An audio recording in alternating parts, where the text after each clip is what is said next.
காங்கிரஸ் திமுகவோட தான் இருக்கும். ஏன்னா திமுக தலைமை காங்கிரஸ் தலைமை நெருக்கமா இருக்காங்க.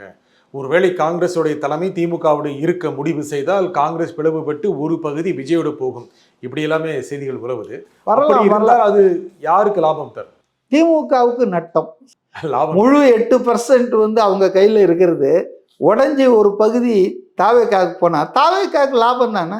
இப்போ காங்கிரஸ் கட்சி முழுமையாக திமுகவில் இருக்கிறதுக்கும் அதில் ஒரு பகுதி பிரிஞ்சு உதாரணத்துக்கு கன்னியாகுமரி மாவட்டத்தில், புதுக்கோட்டை மாவட்டத்தில், இன்னைக்கு பல மாவட்டங்களில் திமுகவோட இந்த உறவை கட் பண்ணுன்றதுல தெளிவாக இருக்காங்க காங்கிரஸ் அணிகள். எனக்கு தெரிஞ்ச வரைக்கும், நான் பேசின வரைக்கும் அவங்களுக்கு பிடிக்கல இந்த திமுகவோடு இருக்கிறதுன்றது. திமுக நிர்வாகிகள், மாவட்ட செயலாளர்கள் அவங்கெல்லாம் அவங்கள நடத்துறதெல்லாம் அவங்களுக்கு ரொம்ப சஃபகேட்டிங்கில் இருக்காங்க.